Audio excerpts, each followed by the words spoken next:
Good evening. Thank you, everybody, for being here. It's standing room only, which is awesome. All right, I now call the February 4th, 2020 regular meeting of the City Council to order. The invocation will be given by Pastor Andrew Singh with the Erlanger United Methodist Church. If you'd like to come to the podium, please.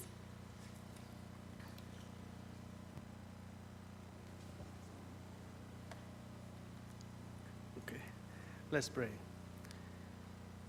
Precious Lord, we come humbly in your presence this evening. Lord, we commit this gathering, this meeting in your hands. We ask your Holy Spirit to come and fill this place. Lord, tonight I pray especially for our community, for those that are hurting, those that are discouraged, feel hopeless, those that need healing, those families facing addictions.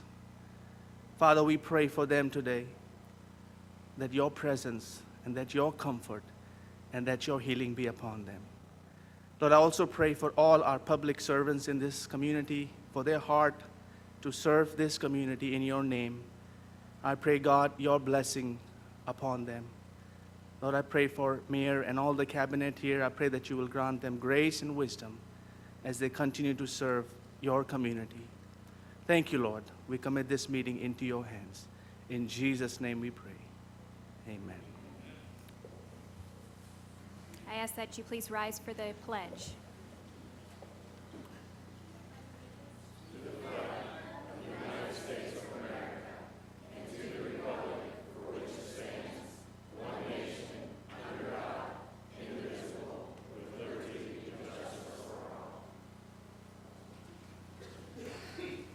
Thank you. I ask Mrs. Hoffman to please take roll. Mayor.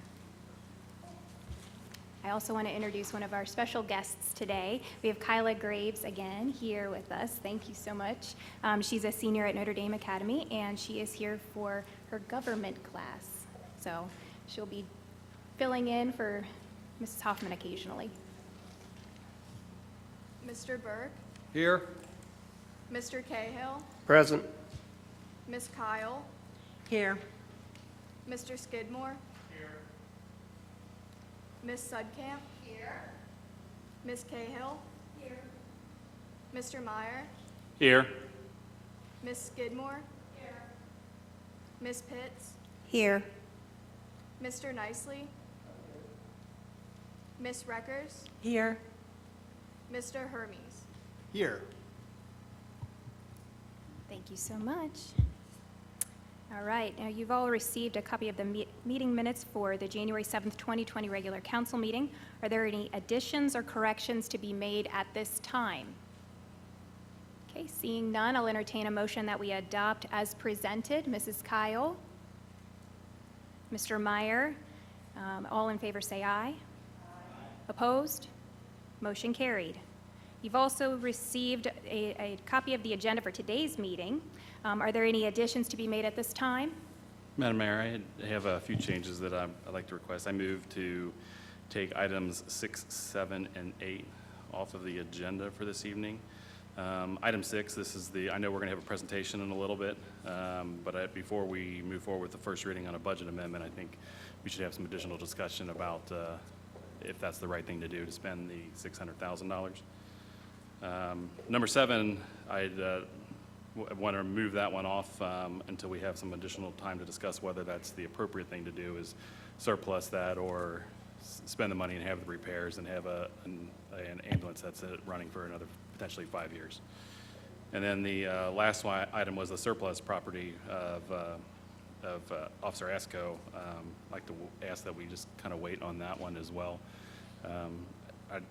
Part of me struggles with us calling it zero value property, but I'm wondering if there is a longer term solution that makes sure that we're providing the appropriate care for Esco and future dogs in their retirement as well.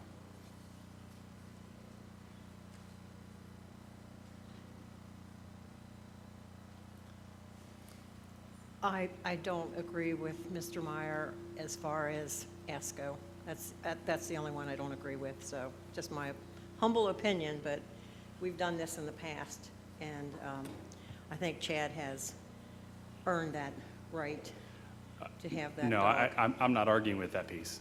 Oh. I'm just, I have a struggle with calling it zero value property. Oh, yeah, he's invaluable. And That dog is. what I'm asking for is that we have some additional discussion around making sure that we're providing, the appropriate financial support for the dog as, Ted takes him forward. Okay, I'm sorry, I So misunderstood. no, I'm not saying that we shouldn't put him with it, with that. I'm asking that we actually do more. Yes. I agree with you, Gary. I think we need to put something in the budget for long-range provisions for these canines. They are heroes. No doubt, they are heroes, and they save lives. Yeah, I really struggle with that, considering him garbage. I just, yeah, no. No.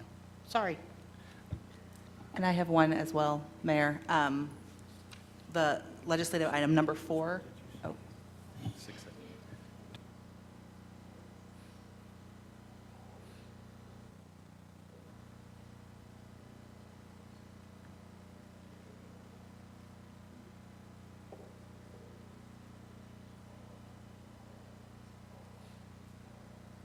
Okay, what we're going to need to do is break them down individually.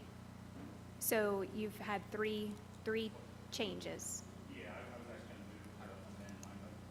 I was going to move to amend my motion to also include number 4, taking it off the agenda for this evening. So that would be removing 4, 6, 7, and 8. Oh, and I know it was due for a second reading, but there was a little bit of a language variance with the way that part of it was written, and we're going to have Jack look at it when he returns from vacation and revisit it at the next meeting. you want 9 too? No, I don't care. Yeah. It's just a bunch of. So we're going to be breaking this down into 4 individual changes. So what you're asking for is the removal of compensation of elected officials, ordinance number 4, ordinance number 6, a budget amendment, municipal order number 7, the surplus property, fire and EMS, and the surplus property police, the municipal order number 8. So we would have to do those all 4 individually. Okay? So we're going to need, we'll start off with legislation number 4, just to go in order. So so yours is the first. Do you have a second? Mrs. Reckers? Do you have any discussion? Okay, all in favor, say aye. All right. Opposed? Okay, motion carried. Strike number 4 from your agenda. Okay, so, Then I move to strike number 6 from the agenda, the first reading of a budget amendment. okay, do I have a second? Mr. Burke? Do I have any discussion?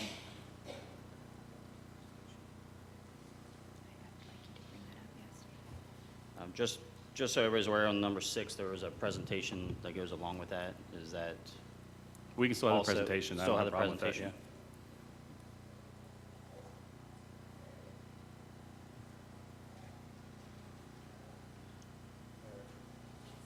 Yes.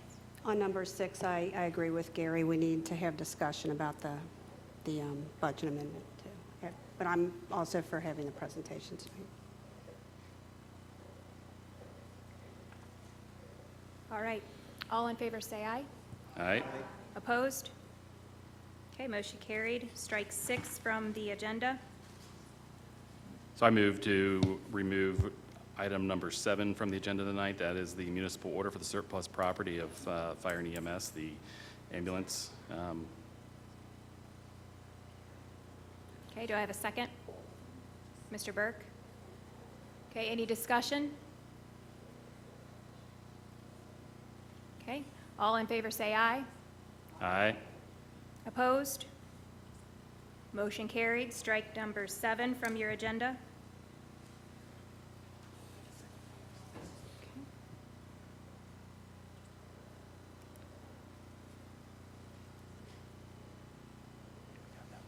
Mr. Meyer?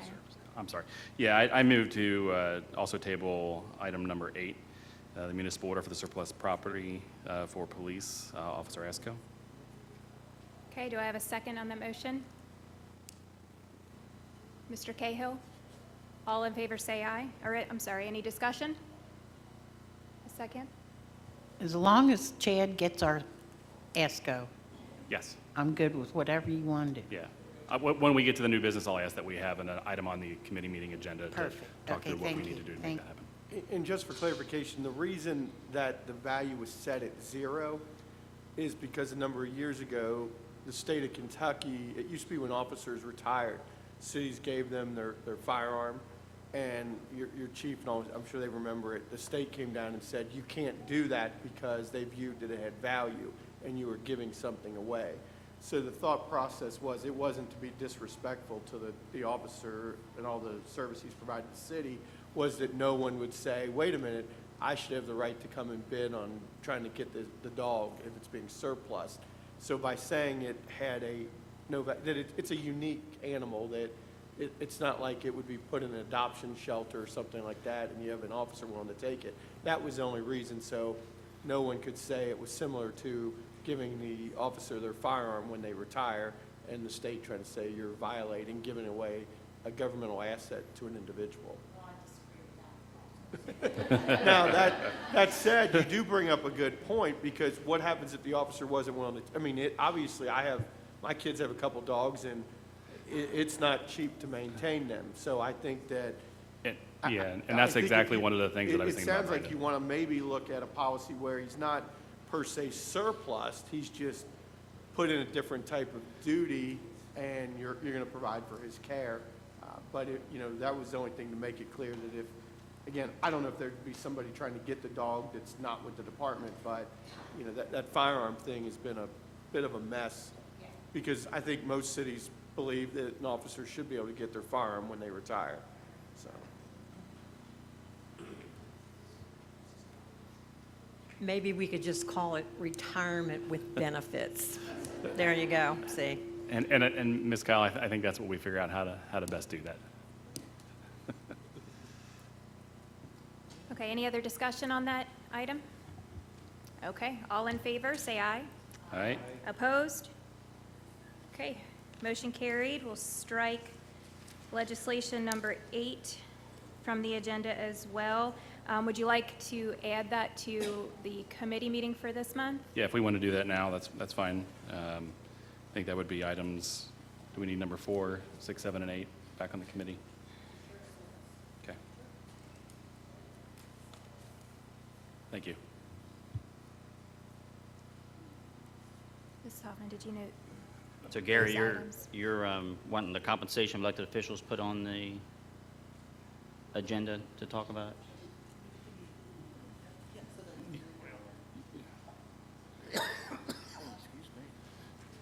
Ms. Records thinks we need some language changes to it, so we may need another first reading on it after we make those language changes to it. Does it need to be added to the committee meeting, or will the language changes suffice? Oh, if it can be, language can be changed and then represented to council at the next meeting, then it can forego the committee meeting. Thank you.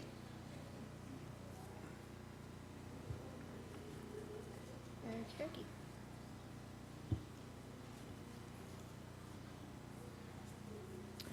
Okay, so we have now altered the agenda.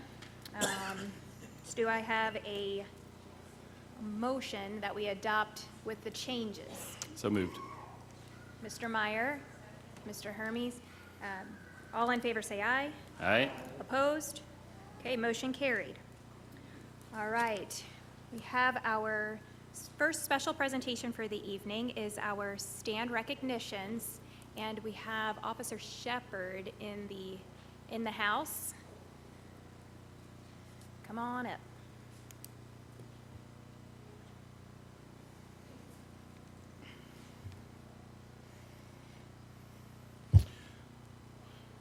Mayor, Council, good evening. Tonight, we are going to have 3 students from our local elementary schools read their STAND letters. Just a little bit quickly about the STAND program. It's a 7-week program. It stands for Students Against Narcotic Dependency. It was a program created here in Erlanger. It teaches 5th grade students about the dangers of drugs and drug addiction. Now, this program ends in a letter competition, not an essay competition, but a letter competition. The anonymous letters are then sent to recovery residents at the Brighton Recovery Center at Christmas time. These letters are letters of encouragement to encourage the residents to continue their fight against drug addiction and to take a stand against drugs. Each school has a competition with a champion named in each school. And as I stated before, tonight you will hear from 3 of those champions. We're going to start off tonight with Miss Brooklyn Jackson from Arnett Elementary. Come on up, Brooklyn.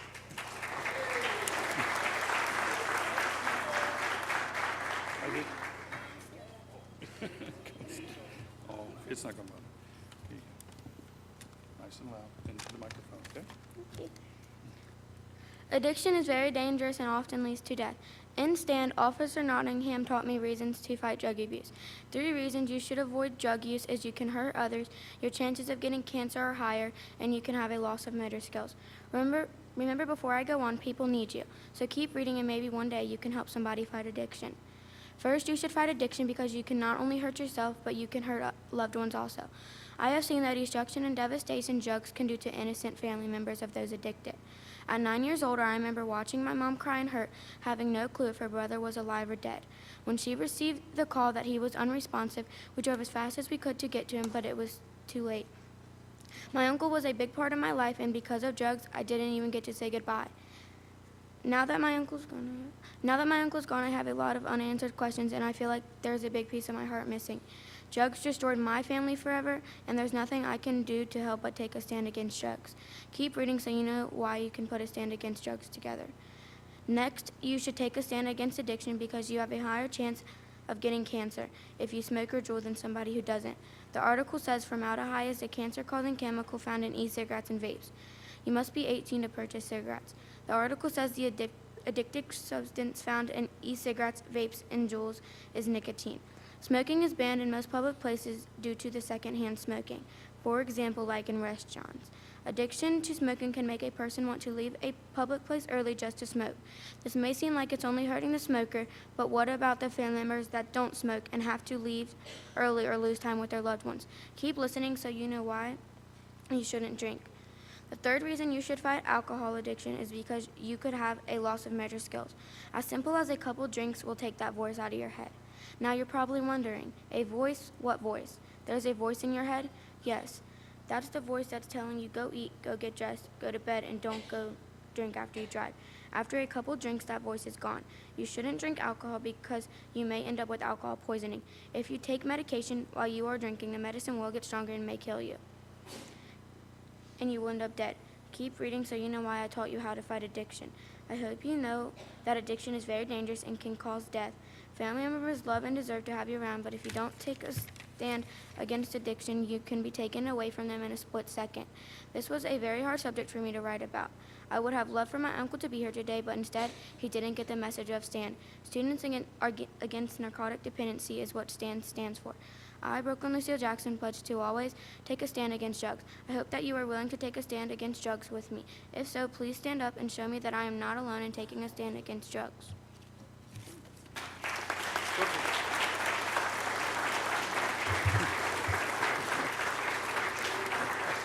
Brooklyn, come here, Brooklyn.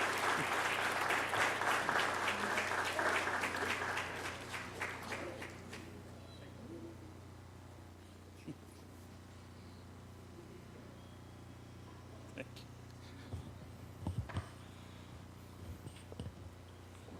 Our second student and second reader for tonight is Miss Aaliyah Love for Lindeman Elementary.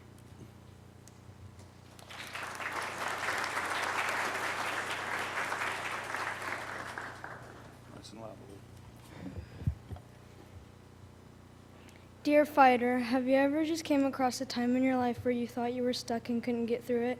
Well, I have, and I got through it, but even though it might not be the same situation, I know you can get through it too. We have been learning about the STAND program, Students Against Narcotic Dependency, for the last few weeks, And the first week our school resource officer taught us stand, I thought about how some people going through drug addiction might be doubting themselves with recovering, and it hurts to know because I want to help them, and I want to help those people, and you are one of them. Drug addiction is very scary because of how dangerous it is and what it can cause to your health. Heroin and fentanyl can cause illness and overdose and even death. These drugs are poison to your body and mind, so that's why people die or almost die from these drugs. Crystal meth speeds up your body, but heroin slows it down, and that's what causes your heart to stop. You may be asking yourself, well, how can I prevent all of this from happening? Well, there are many ways to do so. One way you can prevent these addictive drugs from happening is to get a sponsor. If you're not sure what a sponsor is, it's someone you can call or see when you're having thoughts about doing drugs. Another way is to stay away from the people that you did these drugs with, because chances are they're going to try to bribe you to take these drugs. There are a few more, but I highly recommend these two. You might be thinking that there's no point in trying if no one cares, but it's okay because you're a fighter and there is a point. And that point is to prove you're strong and you can achieve any goal you want to achieve, even though they might be hard. And guess what? I care. I care because you are a human being, whether you are a man or a woman, black or white, orange or purple, young or old, it does not matter. You're a human who wants to recover from drug addiction, and I think you can. Wait, I know you can. You're loving and caring, anonymous friend.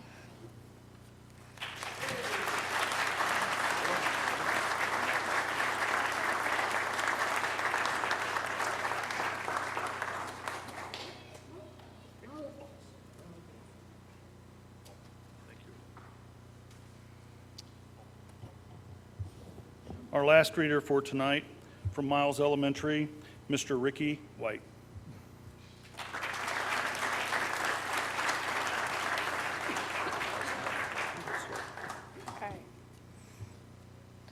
Dear friend, I'm a student at Miles Elementary, and I'm here to talk you out of drugs. So please listen about why you need to get off drugs and go live with your family. Just remember I support you.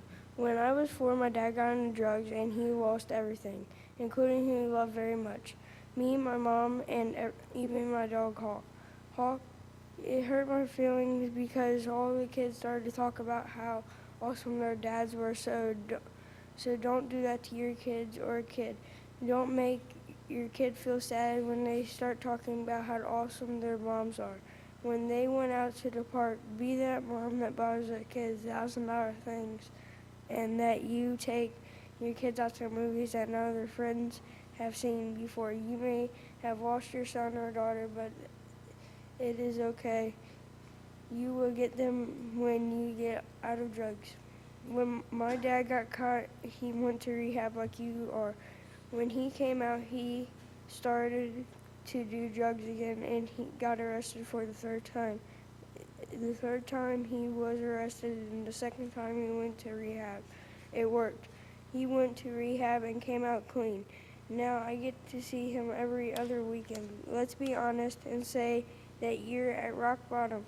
There's nowhere to go after that. The only place to go after that is up, up, and away. When I say that, I mean you will have a really good job, and you can spend a lot of time with your kids than you used to not do. Don't say that your family doesn't love you, because they do a lot. They are going to be so happy for you for quitting drugs, so I hope that you're going to quit drugs.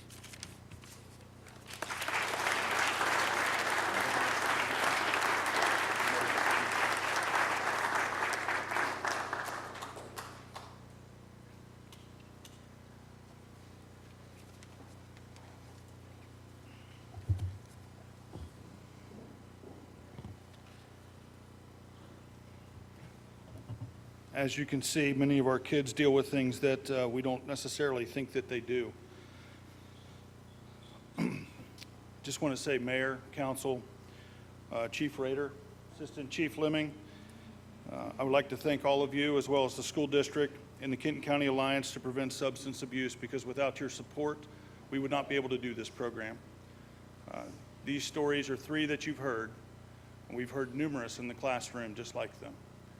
This program will change lives, and it will educate them. And maybe someday we'll stand up here and say we don't have a heroin problem anymore. That's our hope. Thank you.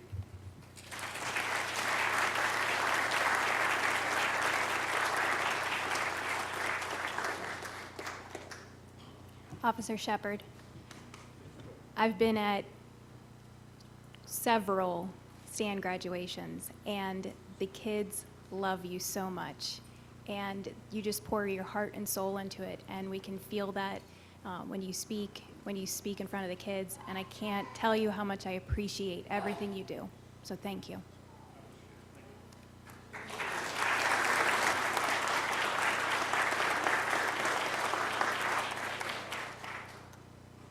Right. It's now time for the oath of office of our newest police lieutenant. If you'd like to come to the front.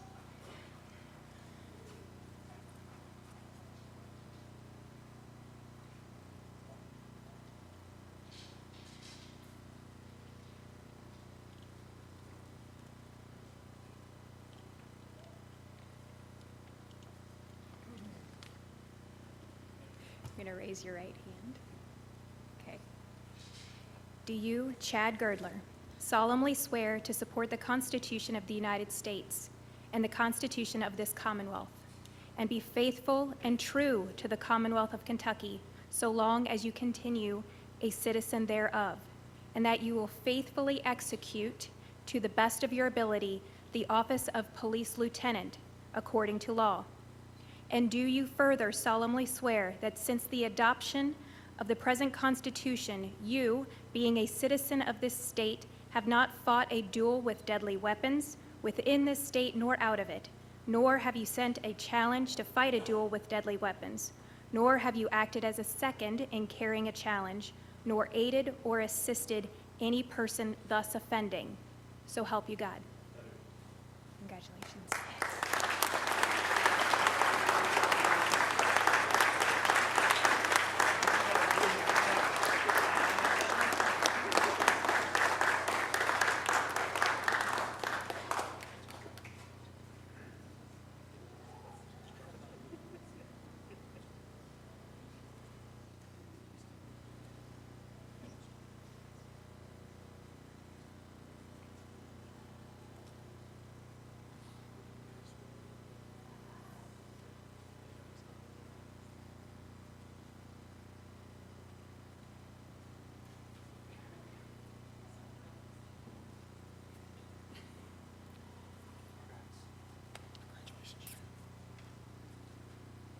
I'll be very brief here tonight. I know we have a lot to get through, but I think one thing that everybody should know is Chad Girdler is the ideal person of what we think of when we are starting our Explorer program. Chad started the Explorer program back in 1995, and he continued to climb his way through the ranks. And he was an Explorer, was a dispatcher.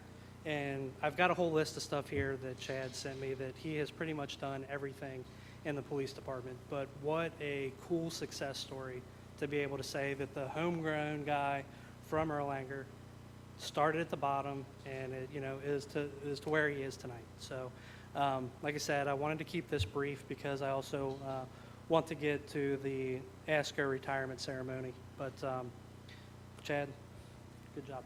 Thank you.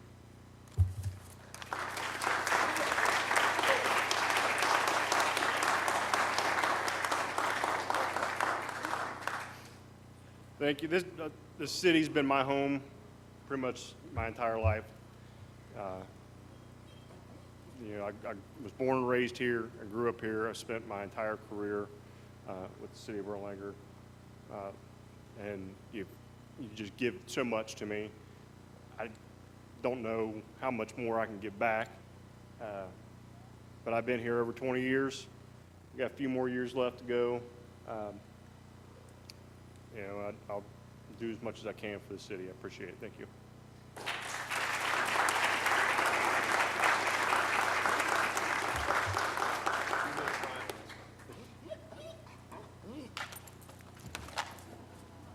You may cry on this one.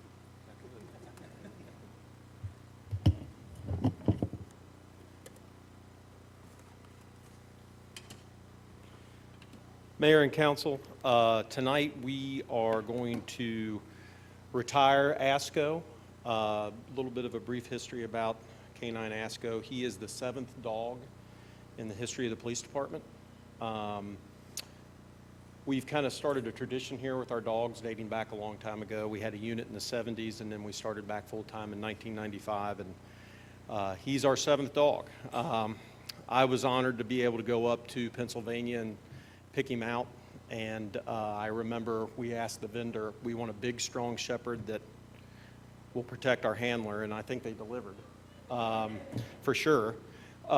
Anybody that's ever gets a chance to come into the PD, I know some of the council folks and the mayor and city administrator have seen our wall of honor over there for our retired dogs. We just added ASCO to that wall of honor this week, so if you get a chance, come over and see it. He's responsible for 157 arrests. That's 157 bad guys that's been taken off the road this past 6 years. He was deployed over 500 times all over northern Kentucky. Took place in numerous school searches for narcotics. Many canine demos, I'm sure a lot of you guys have seen that. The canine is part of your family. You spend more time with the dog than you do your spouse and your kids and so on. You're with that dog every day of your career as you are a handler. He has 5 certifications. These are nationwide certifications, just not locally here in the state of Kentucky. 2 of the certifications are the only 2 organizations that are recognized by the United States Supreme Court. So that's a pretty big deal. In 2018, he was given the Medal of Valor. Most of you have seen the video of the shooting that took place in 2018. ASCO was responsible for the distraction of that suspect for that moment to where possibly he wasn't able to get a shot off at our officers. And that's what these canines do every day. They put their lives on the line to protect us. And that's why they're so important to the community and to our officers. Tonight, we are going to honor ASCO with his canine badge, his retirement. Something we've never done here in this organization is we are promoting ASCO to the rank of sergeant tonight, solely.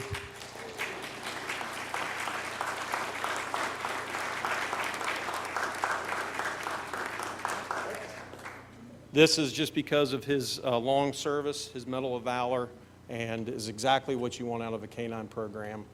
Chad has been an excellent handler. I'm going to miss him, but he's going to be the supervisor of the program now. So he's going to be in charge of mentoring and teaching our young handlers from this point on.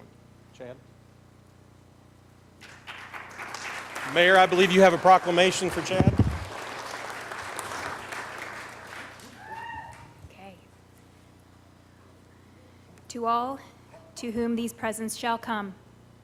Whereas since 1995, the Erlanger Police Department has had the privilege of utilizing a canine unit within their ranks with much success. ASCO, a German Shepherd canine officer, started working with Sergeant Chad Girdler in September 2013. ASCO held multiple certifications and completed the standards for Ohio police officers, the North American Police Work Dog Association, the United States Police Canine Association, the National Narcotic Drug Detection Association, and the National Association of Police Canine Handlers. Over the past 6 years, ASCO was responsible for 157 arrests and over 500 deployments. ASCO was excellent with searching for narcotic odors, but his favorite thing was tracking. In 2018, ASCO was awarded the Medal of Valor for his bravery and courageous acts while serving the community. The City of Erlanger congratulates Canine Officer ASCO on his retirement and would like to bestow upon him the designation of Honorary Sergeant. Now, therefore, I, Jessica Fetty, the Mayor of the City of Erlanger, Canton County, Kentucky, do hereby proclaim February 5th, 2020 to be Retired Canine Officer ASCO Day in Erlanger, and do commend this observance to all our citizens, given under my hand and the seal of the City of Erlanger on this 4th day of February 2020. Congratulations.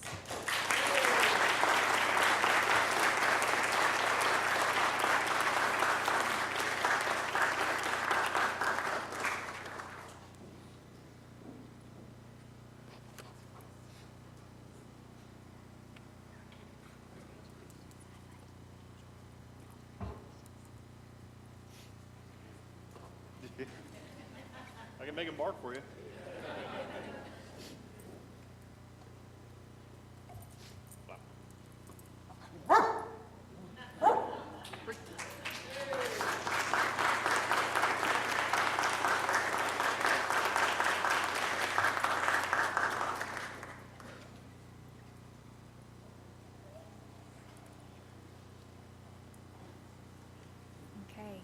Next special presentation on tonight's agenda is Kenny Stevens Memorial. Can I have Kenny Stevens' family come up here with us, please?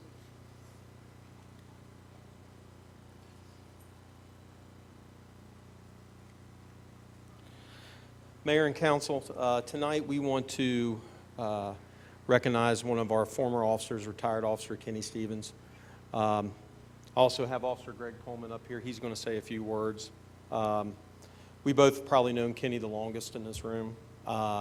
Kenny served the police department for a long time. I met Kenny when he was with the Taylor Mill Police Department. He always was a positive influence, always a guy that you could go to and talk to about anything, whether it was sports, personal matters, anything. Kind of a unique story for myself. I was working for another police department, and I ran into Kenny in court. And he saw the look on my face that I just wasn't happy. And he said, man, you really need to come and apply at Erlanger. And he talked me into coming up here. And I applied, and here I am 20 years later. So I will always thank Kenny for that. He was an excellent police officer. He really knew his job well. He was an excellent detective. Went on to do narcotics work, and he was very good at that too. But sadly, we lost Kenny a few months ago, and we'll dearly miss him. And we really appreciate you guys giving him this night and to honor him. I'm going to invite Greg Pullman to come up here. He knew Kenny for a long time, probably longer than I did. Hi. I was just asked to kind of put a personal spin on this. Kenny and I do go way back. I was a good friend of his before he went into police work, and I was more than happy to see him join the Brotherhood. And I was truly happy to see him join this agency. You know, he was a very quiet man. He was a very disciplined man. Just one brief funny story. I was out on patrol one day, and Kenny at the time was working some undercover cases. Of course, he never had the look of a policeman when he went into undercover work. So I'm going through one of the parking lots up here, and I see Kenny, and he's talking to somebody that, you know, I wasn't quite sure what was going on, and my first thought was, yeah, I want to stop and say hi to Kenny. And then it hit me. I said, he's probably working a case right now, so I better not wave to him. And of course, about an hour later, he calls me, and we laughed about that for 30 minutes because, you know, he was just such a genuine guy. And, you know, I miss him dearly. I think we all miss him dearly. He was a great asset to this agency. When he retired, I think he just knew it was time. And I just want to thanks for the opportunity to come up here and, again, put a personal spin on it. Thank you.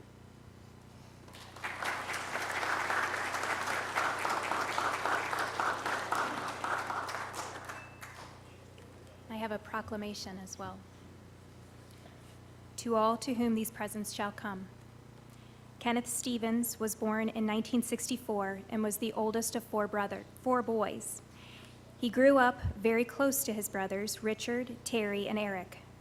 Kenneth Stevens developed a passion for martial arts and worked hard for many years to achieve his rank as a black belt.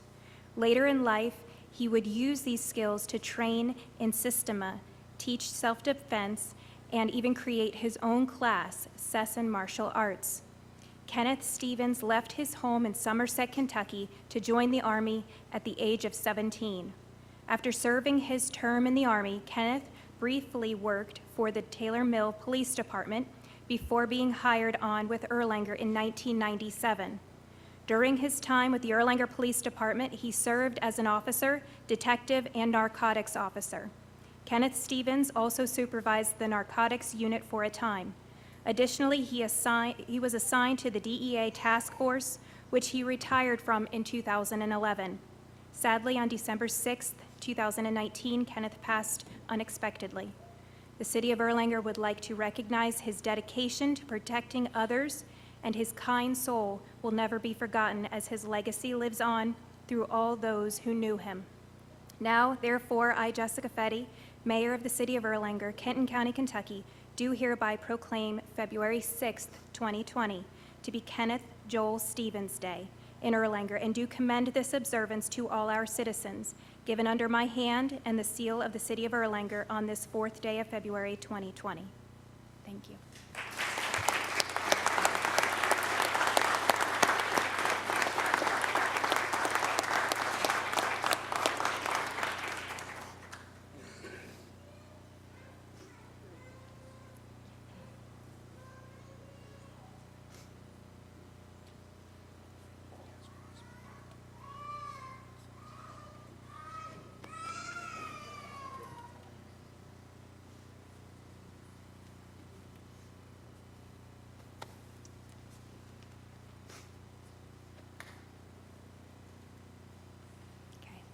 Our next special presentation is EMS 50-year anniversary.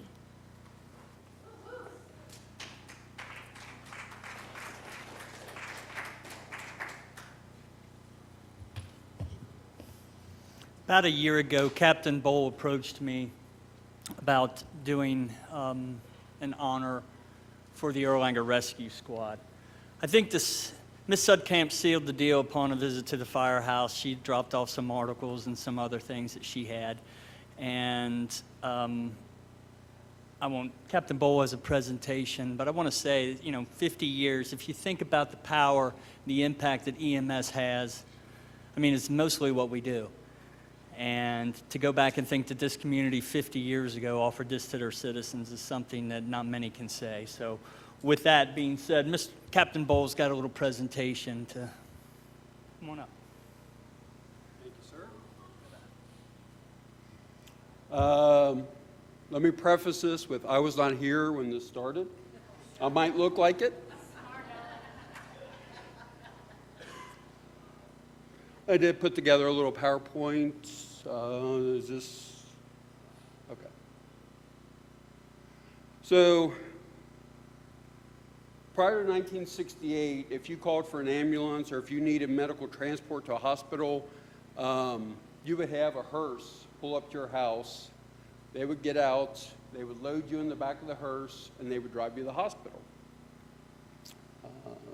Kind of morbid. It's a wonderful service they provided to our citizens, and it just got to be too much of a burden, too expensive, and so forth. So during the interim, Ellesmere already had a life squad in service, and they stepped up and said, you know what, we'll do your EMS.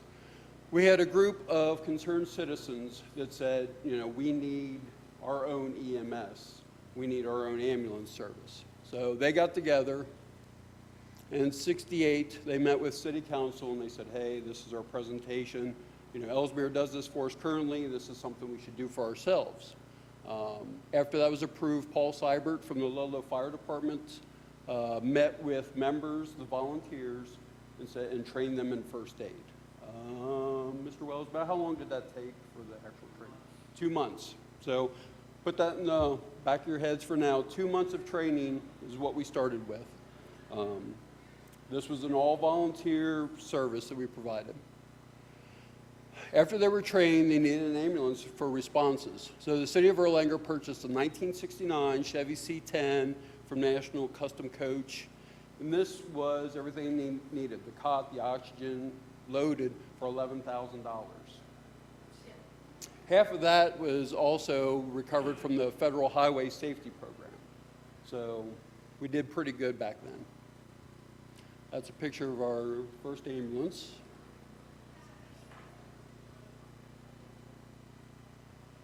February 1st, 1970, so 50 years ago, it went into operation to meet the medical needs of citizens. A group of 28 people, volunteers, met the first Wednesday of each month to conduct business and the third Wednesday to train. To kind of give you some perspective, once a month they would get together and train. Our department trains almost every shift now in some kind of fire EMS training. So, during the first year and a half, they answered 460 calls and treated 500 patients. That's a year and a half. Last year, our 2 ambulances, one on each side of the city, did over 3,000 calls. There have been several ambulances throughout the 50 years of service that's transported patients. Currently, we have 2 paramedic ambulances, one here, a Firehouse 1, one at Firehouse 3 out there off of Narrows Road. And they kind of mentioned it before. Our spare ambulance is broken. Its guts fell out on Houston Road. So we have 3 ambulances. 2 are manned 24/7.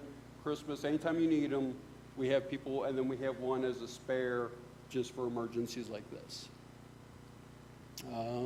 That would be our next ambulance.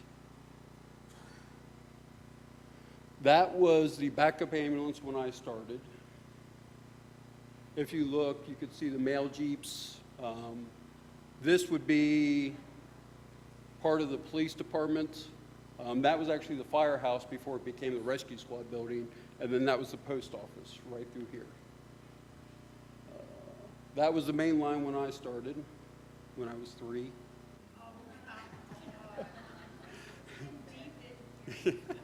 We went on to a truck chassis that was an international, kind of a big ambulance. Scaled it back down a little bit. That's the one that lost its innards. That's one of the ones that we currently have, and we have another one, like I said, pretty much like that. Our ambulances are pretty close to identical, and the reason we do that is for training. That way, it doesn't matter what ambulance you're on, you could be able to say, okay, I need a backboard, and you know where to get the backboard. I need a bag mask, you know where to get it. Name changes. So in 1992, with operating costs increasing and the working relationship with the Erlanger Fire Department, there used to be 2 separate departments. We had the Erlanger Fire Department and then the Erlanger Rescue Squad. When I started, if you needed a fire truck for an accident, for any of that, you had to call for them separately. Actually, when I started, the rescue squad was on the police band radio, so I had to learn 10 codes starting off to talk on the police band with the rescue squad, and the fire department had their own channel. So in '92, with increasing cost and the relationship being what it was, they decided to merge the 2 departments. Members for both departments worked side by side to provide the same great care our citizens were accustomed to. The ambulance and personnel were moved from where the patrol offices are now over to Fire Station 1. And then in preparation for this, Chief Bill Martin is not here tonight, but he and the other officers and so forth in that, with the opening of Firehouse 3 coming up, decided that's kind of a long haul from here all the way out to there, and that area started to grow up, more houses and so forth, that he actually had volunteers go through a first responder course, which wasn't as intense as an EMT course. Jack Shaban, Bruce Smith, several other volunteers out there volunteered their time. The city paid for the program, but they went through it. And what they would do is when the ambulance would be dispatched, where Lakemont now is and Narrows and that, the fire truck out there would actually respond with an EMS bag, and they would provide care until the ambulance could get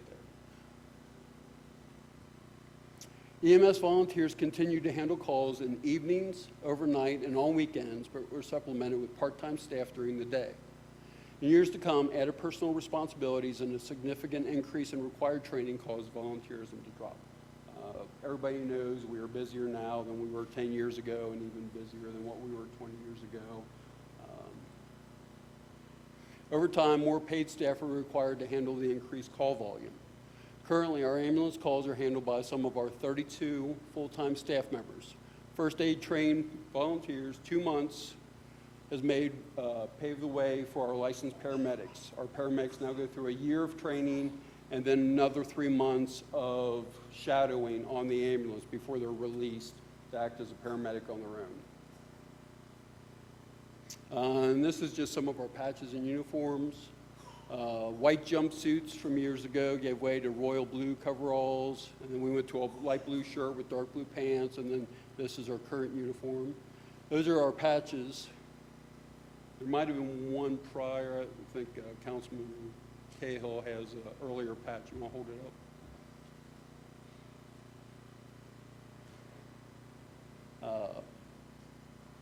But those are some of the patches that we've worn. And then, if you look carefully, one of our former colonels, you see Riffle, stand over here. I don't believe you're in. Are you in this one, Patty? Yeah.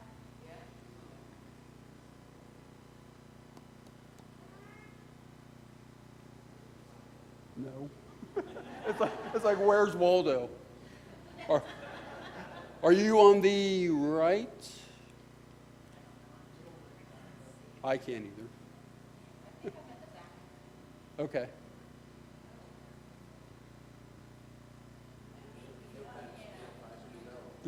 Yeah.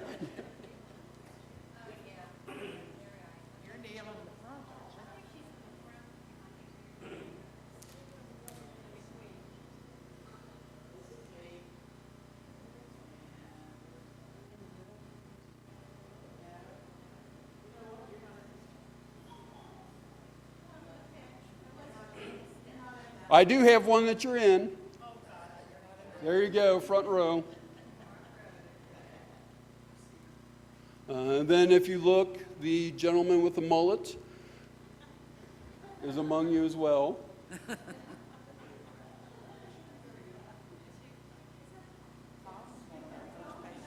Yeah.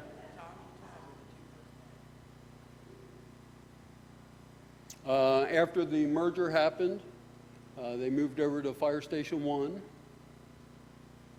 Those are the other uniforms that we're telling you about. And those are our current uniforms. I would like to thank, and so would the department and the city, I'm sure, for all the people, the hundreds, at least hundreds, maybe even more, of citizens that have spent their time responding to calls in the rain, the snow, Christmas, Thanksgiving. I mean, anytime somebody's needed them, somebody has been there. So thank you for that. I'd also like to thank Mr. Glenn Wells. He was the first colonel of the Erlanger Rescue Squad. He provided me with a lot of the information, and he actually gave me a bunch of documents in that from early on that I'm going to scan. Actually, if you want to come on up, Mr. Wells.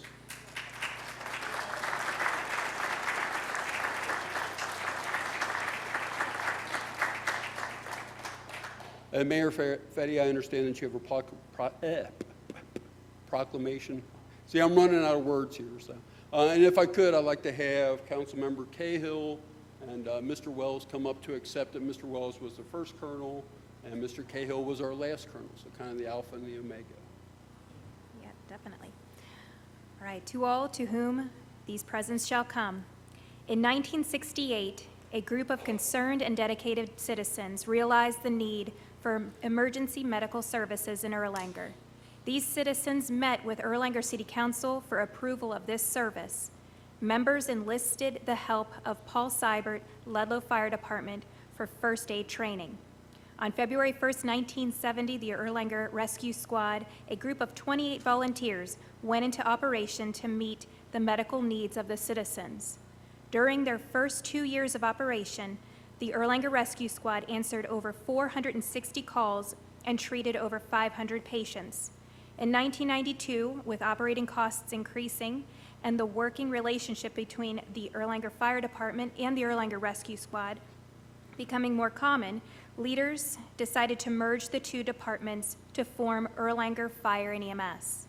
The City of Erlanger would like to thank the hundreds of committed members that have given their time and talents over the last 50 years. Mr. Glenn Wells for being the first Erlanger Rescue Squad Colonel, and Mr. Tom Cahill Jr., who was the last Erlanger Rescue Squad Colonel. Now, therefore, I, Jessica Fetty, Mayor of the City of Erlanger, Kenton County, Kentucky, do hereby proclaim February 7th, 2020 to be EMS 50-year anniversary day in Erlanger, and do commend this observance to all our citizens. Given under my hand and the seal of the City of Erlanger on this 4th day of February 2020.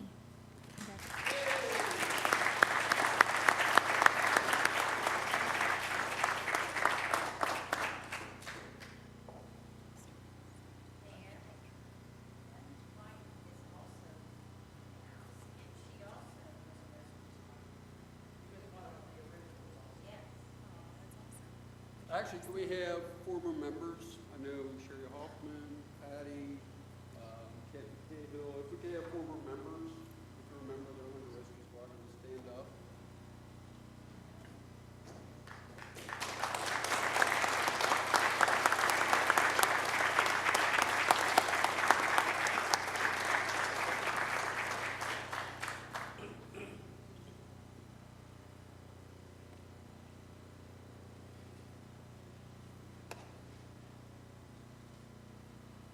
Okay, that concludes our special presentations for this evening.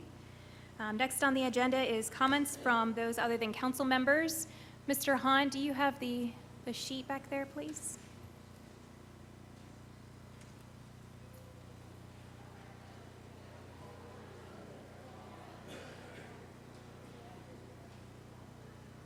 Okay, we only have one signed up tonight. Mr. Chisenhall, would you like to come to the podium? Thank you. Thank you, Mayor and Council, for allowing me to speak. A couple council members got a little nervous when they saw me tonight. They thought I was here with another problem, but I'm not. I just wanted to say thanks. I want to thank the council and the mayor, the past council, the people that are not here now, for all the help that you have given us in the past with Lakemont, all the issues we had in Lakemont, with the farm, trying to make sure all that went down smoothly. Hopefully that will be okay. We won't have somebody from the farm standing up here complaining like we were in Lakemont. But I really wanted to thank the Public Works Department. They're doing a great job. Not only are our streets are always clean, we have a leaf removal system that they set up. You know, they take really good care of the streets, the parks, everything. I don't know if anybody's seen the new intersection by the farm at Nelson and Narrows. They did a great job with the fencing. They got the lights up there at night. It looks great. Looked really nice at Christmas. So they do a great job. But they really helped us. There's me and 3 other homeowners who had water issues in our yards because of the way the builder put these houses in. And I called, we were going to put in some drainage to try and eliminate the water issues in our yard. So I called to find out how far out we could go toward the street so we weren't in violation of any codes. And during that process, I found out that the city had a surface water subsidy program. And Mr. Glenn brought over paperwork to get me started, found out what we were doing, told us that we qualified for the program. So we worked with him, and Ed Milliken did a fantastic job. They met with us, brought over paperwork, we filled out forms. It's been a process that's been going on since back around, I think it was July, the first time I met Peter Glenn when he came over to the house. But through this whole thing, everything was done, and we were able to receive a reimbursement from the city, not for the whole project, but for a little bit of the money that we spent. So I just wanted to say thank you to the city and the Public Works Department for working so hard to help us through this whole program. So thank you very much.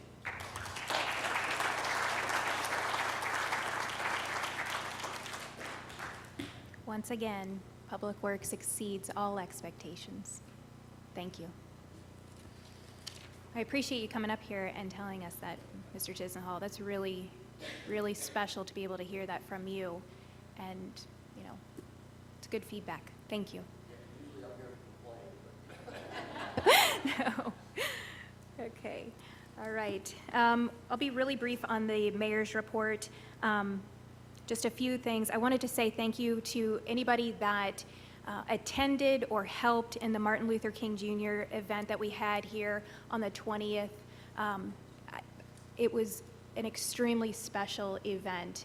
And when the partners in Independence and Ellesmere and Covington all coming together, I mean, we filled this council chambers with music, and it was just a really special moment. So thank you to all that helped build this event and those that participated. So thank you. I also wanted to let you guys know that I'm working on the 3rd session of the Youth Leadership Academy. I'm shooting for starting in mid-March. I'm going to shorten it from 10 weeks down to 8 weeks. There's a couple of lessons that can be consolidated to have more of a concise message for these kids.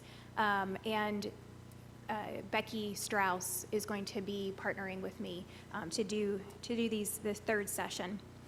I also want to let you know that I have met with every department head as well as second in command to understand their goals and projects for this upcoming fiscal year. This was very helpful to understand what's going on and what they want to accomplish as we head into budget conversations that will be starting very soon. That is all I have for Mayor's report. City Administrator. Thank you, Mayor. Two updates tonight, as my computer goes. The foreclosure update, just to kind of let you know, we have had a handful of them recently. We have another foreclosure on Holbert Avenue that we actually started last month that we've already halted, which is a good thing. We were contacted by after we started, we were contacted by a relative of the owner, and they are already making progress on that property to get it up to our standards. So another really good, we've had a good group here of foreclosures and results to that. The neighbors have been actually getting compliments on that property for once, so it's working out really well. Currently, we have two properties are still in the process. We've terminated two permanently that have came up to standard due to the staff's actions on it, and then this one has just been halted. So it's a good update for the foreclosure process. It's working to try to get compliance here. The only additional thing, I did send out an email, I think it was today or yesterday, about the FATS training that's still going on. So if any council wants to participate in that and haven't, please get with me or Officer Eagler, and we'll be able to set that up. Pending anyone's questions, that's all I have. Okay. City Attorney report? Nothing to report. Okay. Report on capital projects. Mr. Glenn.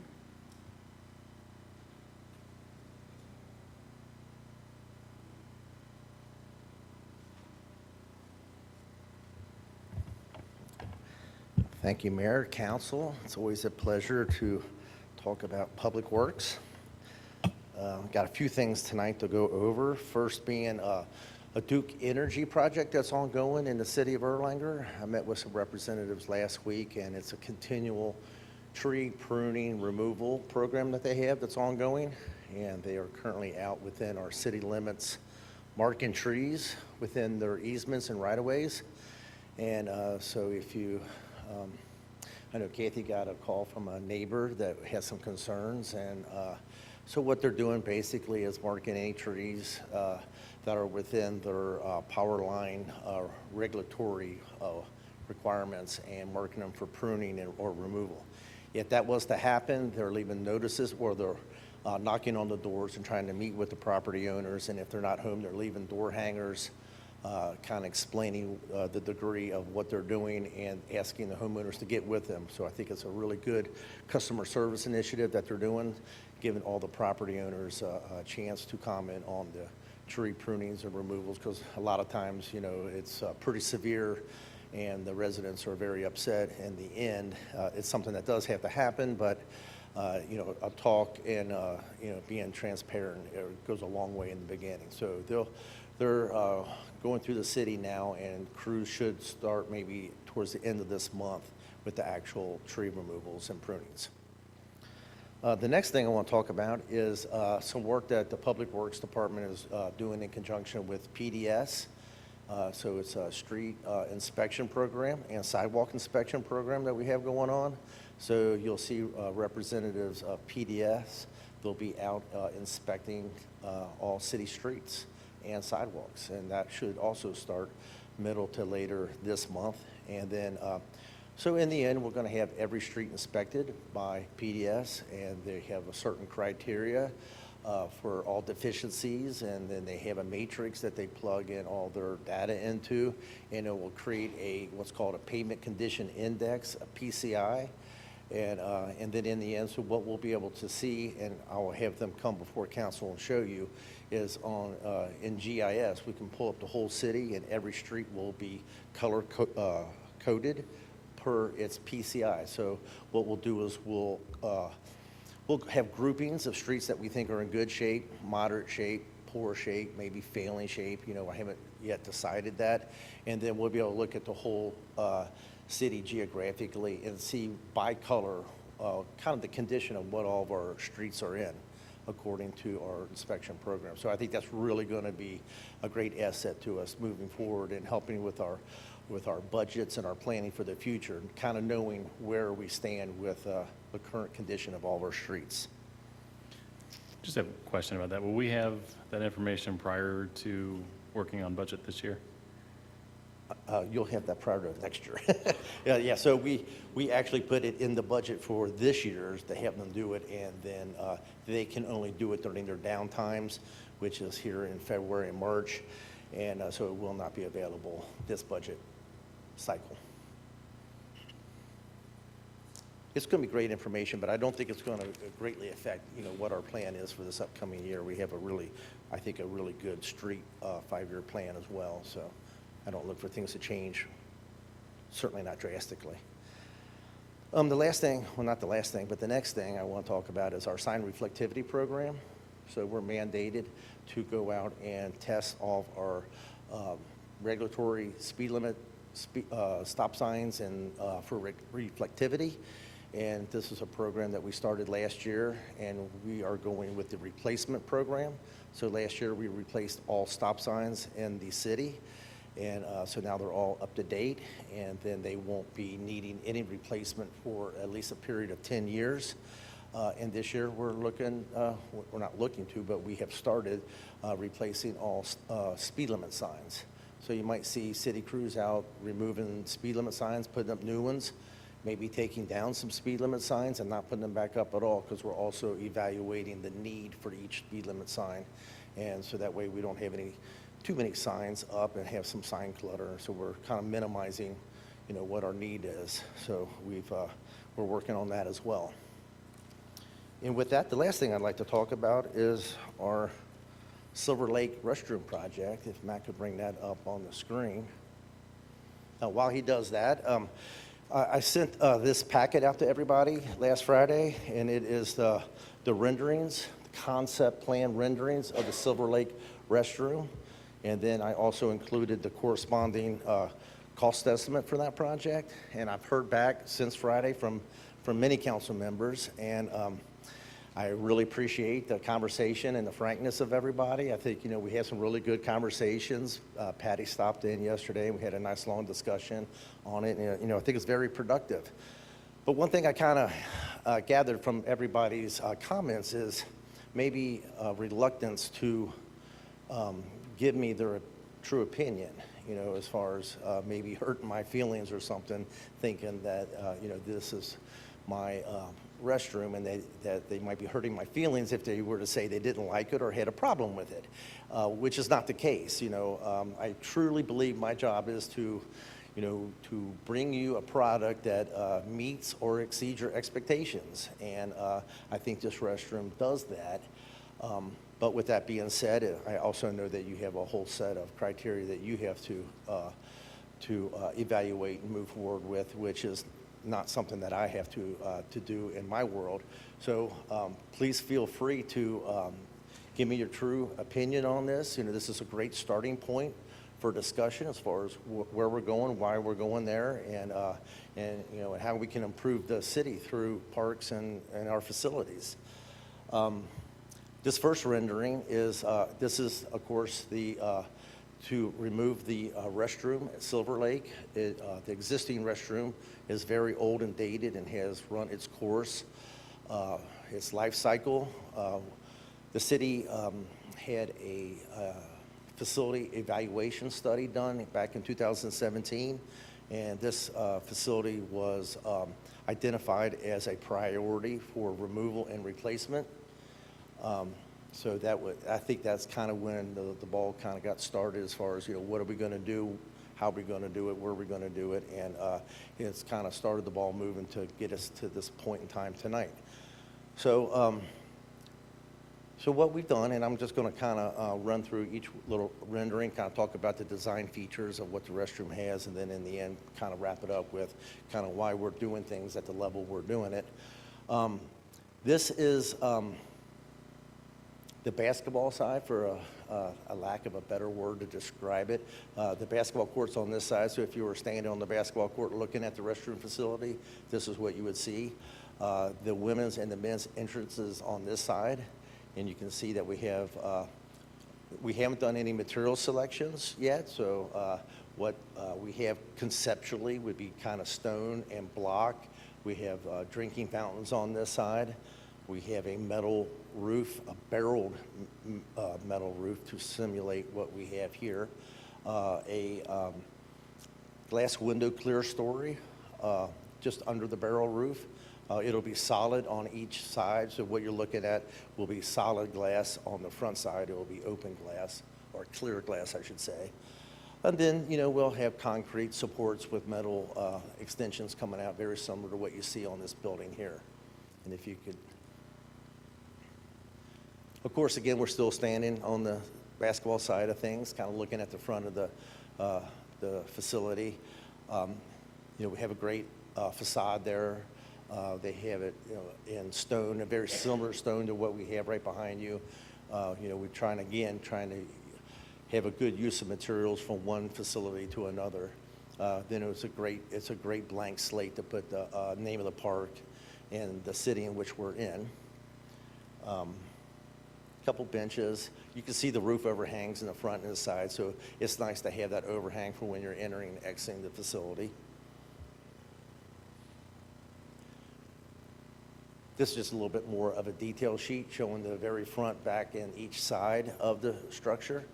What you haven't seen so far is to the right of it will be a picnic shelter. So what we did through our master planning process and through this restroom concept plan process is we kind of saw a need, Silver Lake does not have an existing picnic shelter, and we know it needs at least one for the size and type of park it is. And what made really good sense is to have it in this location, and it also would be a cost savings to have it attached to the existing restroom building as well. So you have, a little bit of savings there as far as contractor mobilization and just some construction cost.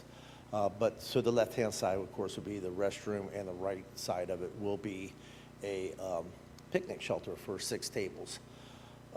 We're still, like I said, this is the concept plan, and the type of roof might change here from a barrel roof going all the way across to maybe a more of a straight roof over the picnic side of it to kind of more emulate what this building is between the council chambers and then the rest of the admin office side of it, where it's more of a flat roof. So again, trying to mimic this style throughout the city. And now we're standing in the tennis court area, playground side of the facility, looking in at the the picnic shelter. Right now it's a wood laminated beam ceiling. All the supports are, so that's very nice, first class, and those beams go through the restroom as well.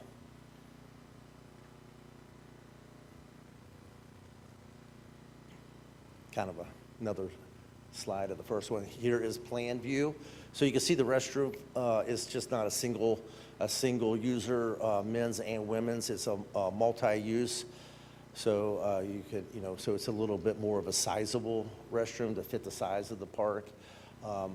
And then in between the men's and the women's restroom, we have a pipe chase and storage for public works, so we can store some of our janitorial type of supplies down there. And then you can see how the picnic tables would be oriented, and then kind of how much more just kind of space that you might have around there. It's not terribly tight, because I always felt as though that, one thing you hate to do is stand up from a picnic table, then take a step backwards and you're outside the roof line, maybe getting rained on and whatnot. So it's nice to have a little bit of a buffer there. And I do believe that is the last slide. So I guess the question is why are we designing this facility at the level in which we're designing it? We're a city of, we don't really have any kind of set design standards as far as our parks are concerned. We have, from the picnic shelter at Rainbow to the picnic shelter at Flagship, completely different. You would never know that you were in the same town. There's no connectivity there at all. So what we wanted to really do is to kind of start branding through architecture design and through materials. So when you see a wall like that, you might see a wall here, then you instantly recognize that you're somewhere here in the city of Erlanger. That's Erlanger material.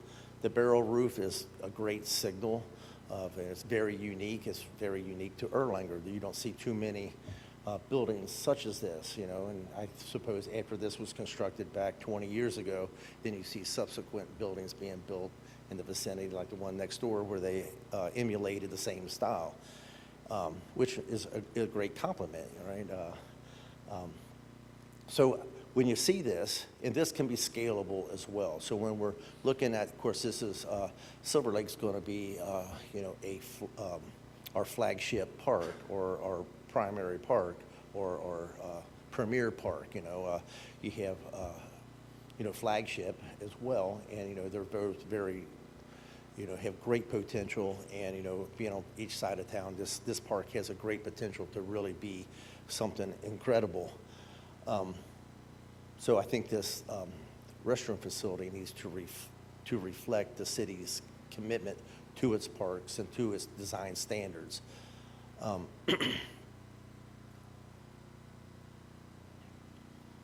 When I visit many parks, one thing I feel, I know in my heart that when you visit a park and you visit a restroom facility, what you see and what you feel is what you see and what you feel about that particular city, that particular town. And if it's a great experience, then you kind of think that the city has their act together. And if it's not such a great experience, you kind of question what kind of city is it. And here again, I think that is solid park construction, maintenance, and design supports a city's philosophy and commitment to its residents. And so that's why I tried to do this at the highest level possible, and to bring that before you for approval and discussion, or discussion and approval, or just discussion, whatever it might be. But that's what I truly believe. I think that parks are an extremely important part of a community. There's so many pieces of the puzzle that make up a great community, and why does somebody want to live in the city of Erlanger when they could live in the city of Ellesmere or Edgewood or Florence or someplace else? It's great public works, it's great fire, it's great police, it's great everything. It's tax rates, it's schools, and it's parks.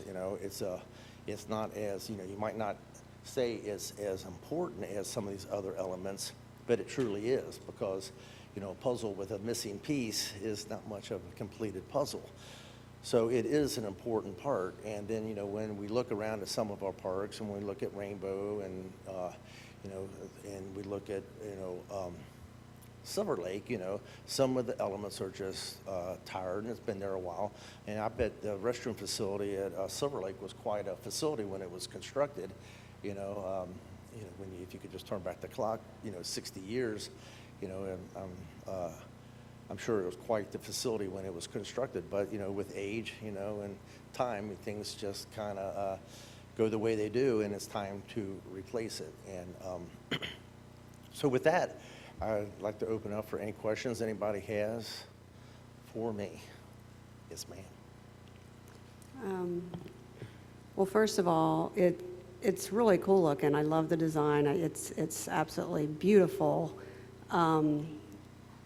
But it's more than 3 times what we spent on my house. I can't justify. I just can't do it. But the question I have is where Silver Lake's current restroom is. Is the plumbing and everything still good, or do you have to totally redo that too? Well, that's our intent, is to keep the restroom facility in its current location to make use of the utilities in place where they're at. And what about like the foundation? No, that would have to be redone. Yeah, but at least the plumbing and all that can be used. Yeah. Okay. Yeah. So it's cost, right? So yeah, it's all cost for me. Yeah, and I got that same indication from most everybody who contacted me, and and it's a great point. When you're looking at that, you're looking at a number of $600,000. That is a lot. But remembering that this is 2 separate structures. You know, it is a picnic shelter and it is a restroom. So separate, when you think about just construction cost, $350,000 for the restroom and what is it, $150 for the, 140, sorry, for the picnic shelter. You know, so now you're starting to break it down and seeing that, you know, if we were to separate these two projects, do them in different time frames, you know, would the city spending $140,000 on a picnic shelter at this level, is that extravagant? Or $350,000, which I know sounds like a lot of money, but it is a multi-use restroom. And I've constructed 5 or 6 restrooms in my time in Public Works, and it would be the most expensive one that I have constructed, but everyone else I have constructed have been single-user restrooms. And I do believe the last one that I did was over $225,000 for a single use at a level not near what this level is.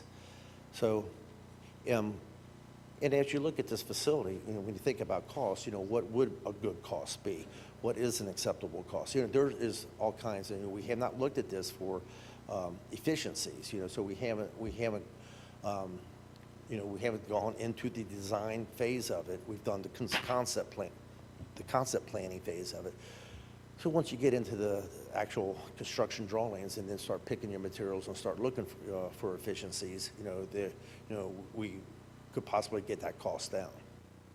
But what is that cost that I need to start looking for, is my question.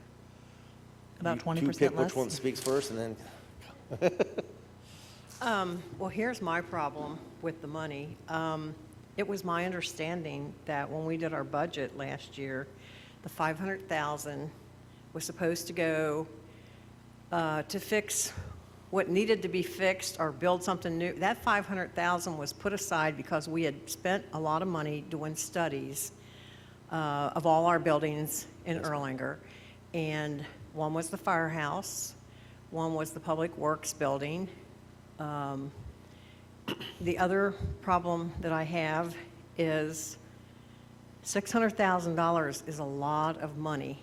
And right now, our police department is underpaid again.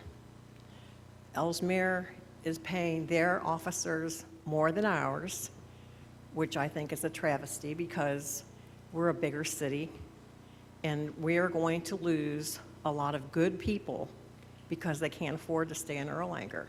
And that scares me. So those are my problems. A beautiful project. I'm all for the parks. I love updating them. But right now, I think we've got to prioritize where our money goes. We've only got so much money to deal with. Yes, ma'am. And I know we've got a lot of money coming in from the warehouses. But, well, and even when we do, you've got to be careful because the economy is really good right now, but it could tomorrow just poof, you know. We've got, like I said, we've got to prioritize, and I think safety and roads should be our main concern right now first. And then, this is like the icing on the cake. If we have money left, you know, maybe cut it down a little bit, see if we can save money here or there. Beautiful project. I have no problem with that. But it scares me because we just lost 2 firemen from our fire department to another agency.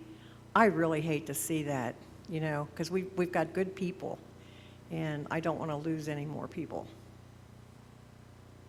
Thank you.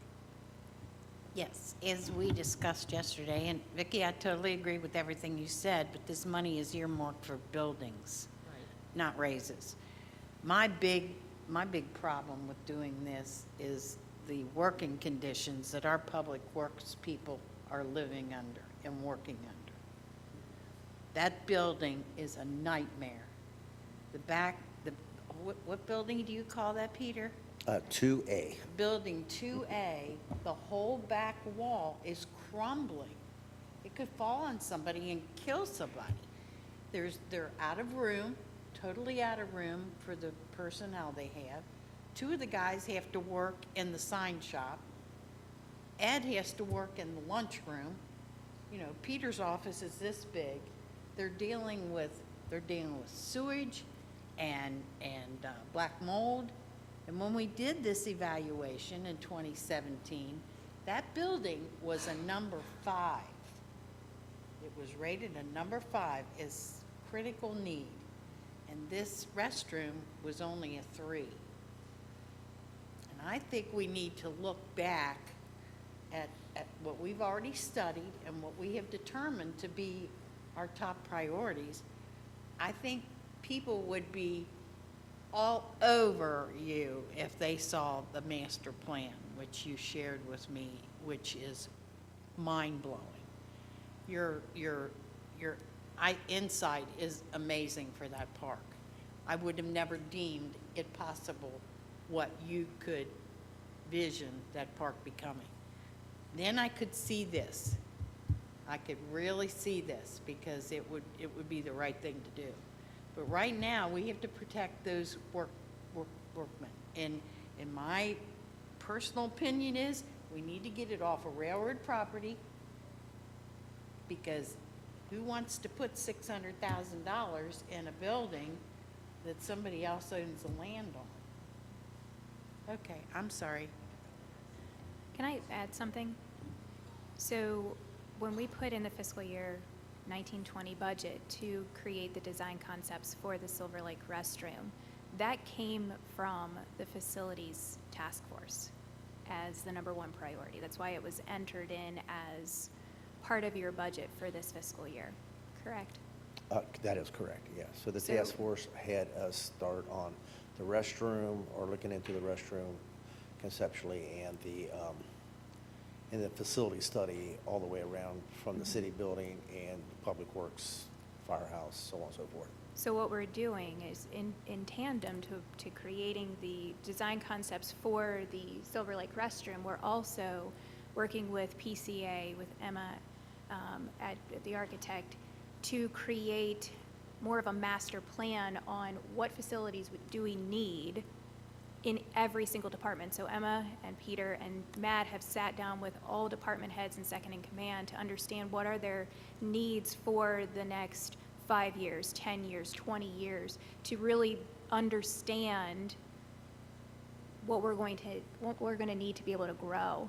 So, and that Mayor, came out that's of what we did in 17. That's what I'm bringing back. Yeah. That was Tyson's baby, if you'll recall, and it was a great idea.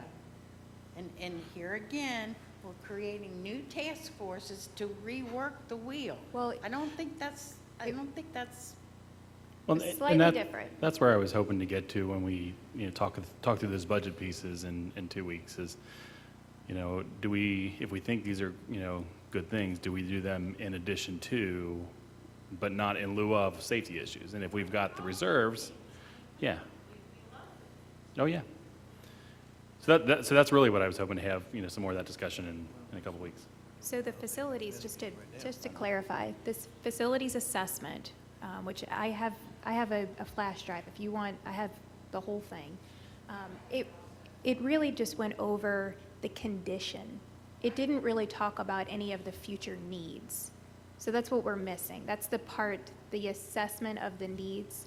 It didn't talk about any of the well, I understand, and that's what we're working on now, to assess their needs. So from, Tom, I think you're the chair of that particular committee, or that task force. It came out that #1 priority was the Silver Lake restroom, and then the facilities assessment, understanding the needs to get us through the next 20 years. And that's what was put into the fiscal year budget this year. I Correct? have to look at my notes. The restroom, I don't recall, but we did mention that we need to have, our discussion was mainly about centralizing services, a lot of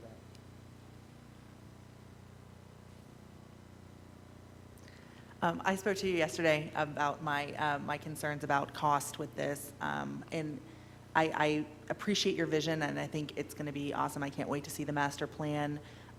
But I can't really get behind a $600,000 facility, because if it is as beautiful as this rendering is, we're going to want to put one at Rainbow Park. We're going to want to put one at Flagship Park when Flagship's due for a redesign, and we're looking at over $2 million in bathrooms by the time we're done with it.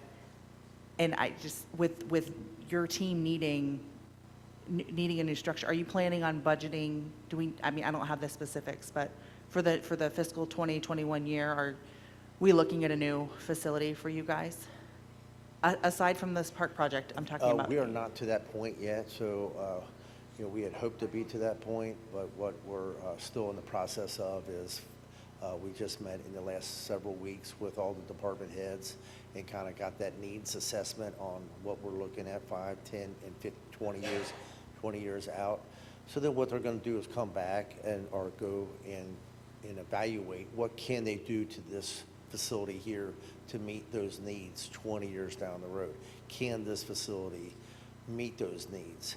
What would it take and what would it cost for this facility to meet those needs? And then what would it cost if we were at a separate parcel, and what would the cost be there to improve that to meet our needs for this facility and then also for Public Works. Thank you. Which will include the firehouse one. Oh, okay. Yes. Awesome. Yeah, not to leave them out. And to the salary point, I talked to Matt today, and he requested the data so that we can look at how we can budget for appropriate increases for our folks here at the city. Oh, yeah, I know, but the data has to be available to us for us to do that. Thank you very much.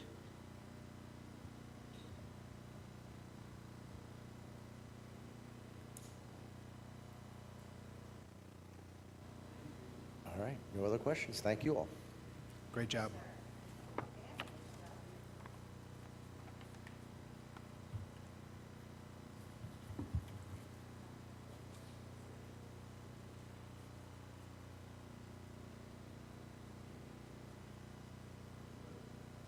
Okay, next on the agenda is reports of task forces.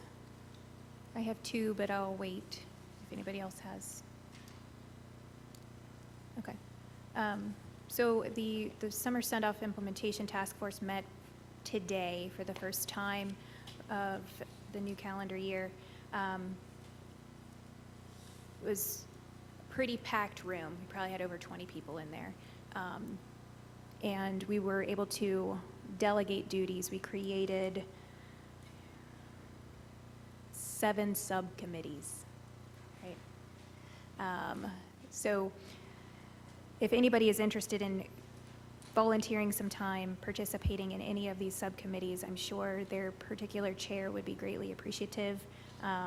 Marketing, infrastructure, safety, first aid, food trucks, craft art vendors, the family section, as well as volunteer coordination. So any assistance would be greatly appreciated. It's going to take a village to accomplish this wonderful event. The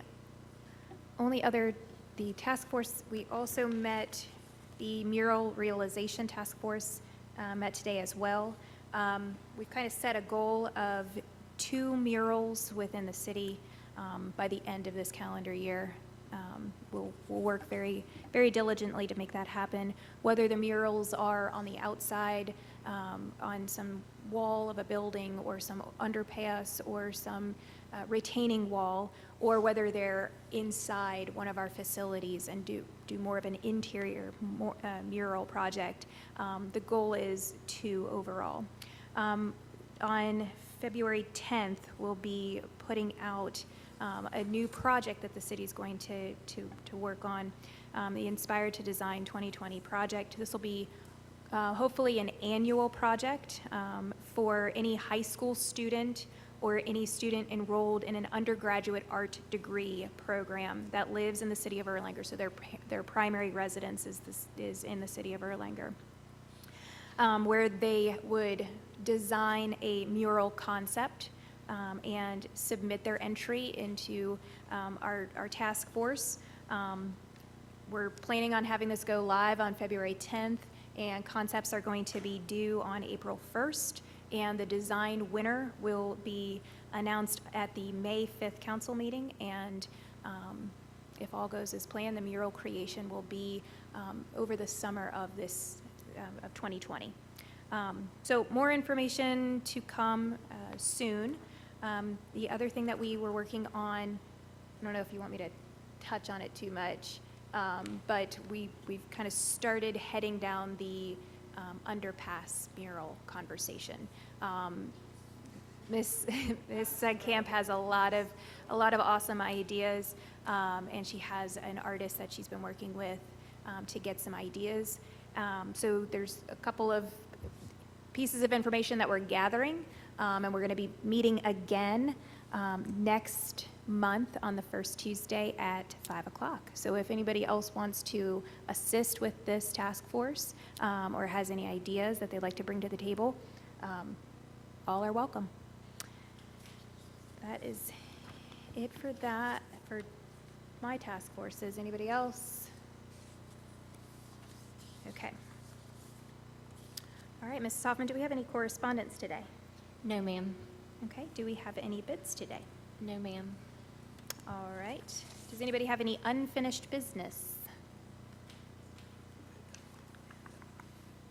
All right. Does anybody have any new business? Mayor, I did have one item. I know we've got a full agenda, but I think this will be hopefully a quick item that I'd like to add to the next committee meeting. This is around the City of Erlanger Scholarship.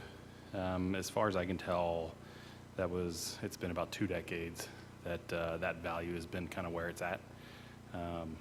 The value of $1 is significantly different now than it was then, and I'd just like to have a discussion around bringing that up to current dollar standards based on what it was when it was first implemented. I mean, it could be around the $2,200 mark versus the $1,500 mark that it's at now. Yeah. So if we could add that on there, we might be able to get it done in time for this year's recipient as well. So.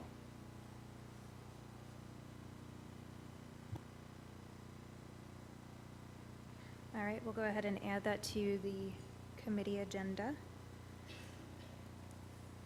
All right. Any other new business? I'd like to add something to the next committee agenda. Okay. I think we need a lot more discussion on this $600,000 project for Silver Lake. It's been added already. Just wanted to make sure. All right, any other new business? Okay, we'll move on to legislation.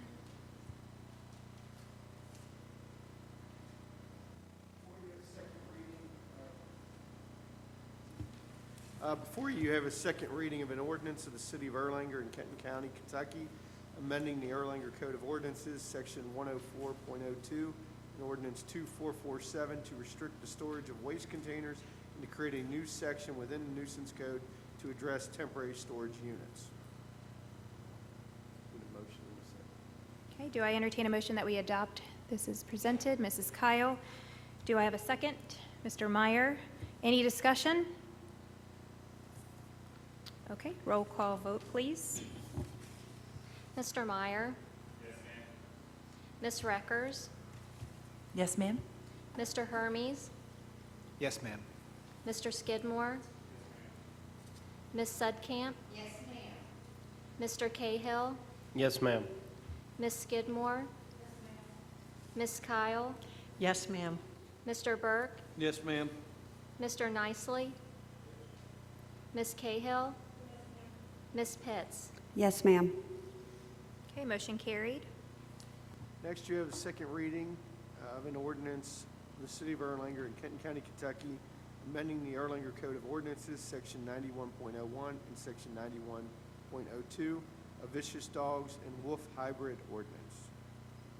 Okay, do I entertain a motion that we adopt this ordinance as presented?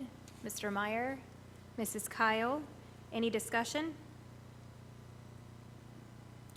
Okay, roll call vote, please. Ms. Reckers? Yes, ma'am. Mr. Meyer? Yes, ma'am. Ms. Pitts? Yes, ma'am. Ms. Cahill? Mr. Nicely? Mr. Burke? Yes, ma'am. Ms. Kyle? Yes, ma'am. Ms. Skidmore? Mr. Cahill? Yes, ma'am. Ms. Sudkamp? Yes, ma'am. Mr. Skidmore? Mr. Hermes? Yes, ma'am. Okay, motion carried.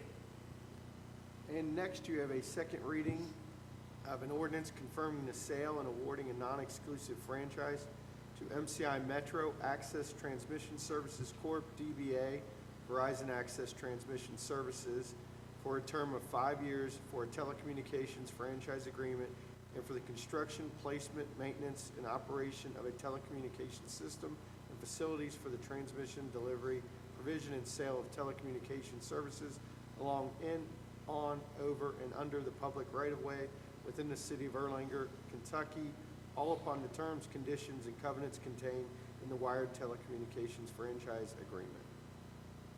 Okay, do I entertain a motion that we adopt this ordinance as presented? Mrs. Sedkamp, Mrs. Reckers, any discussion? Roll call vote, please. Mr. Hermes? Yes, ma'am. Mr. Skidmore? Ms. Sedkamp? Yes, ma'am. Mr. Cahill? Yes, ma'am. Ms. Skidmore? Ms. Kyle? Yes, ma'am. Mr. Burke? Yes, ma'am. Mr. Nicely? Ms. Cahill? Ms. Pitts? Yes, ma'am. Mr. Meyer? Yes, ma'am. Ms. Reckers? Yes, ma'am. Okay, motion carried. And next, you have a first reading of an ordinance changing the name of the road, Vioxx Road, to Atlas Air Way. And that's a first reading. Okay, Ms. Hoffman, note that the first reading was read.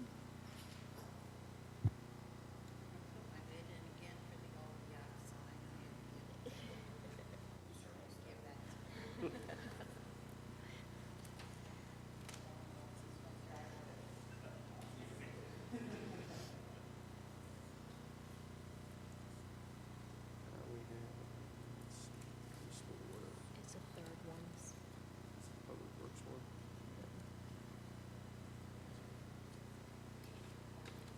So we do have some surplus for Public Works, correct? Okay. Next, you have a municipal order of the city of Erlanger in Kenton County, Kentucky, making the written determinations required by KRS 82.083 for the sale or other disposition of property owned by the city, and this is for the Public Works property. Okay, do I entertain a motion that we adopt as presented? Mr. Meyer? Mr. Cahill? Any discussion? All in favor say aye. Aye. Opposed? Motion carried.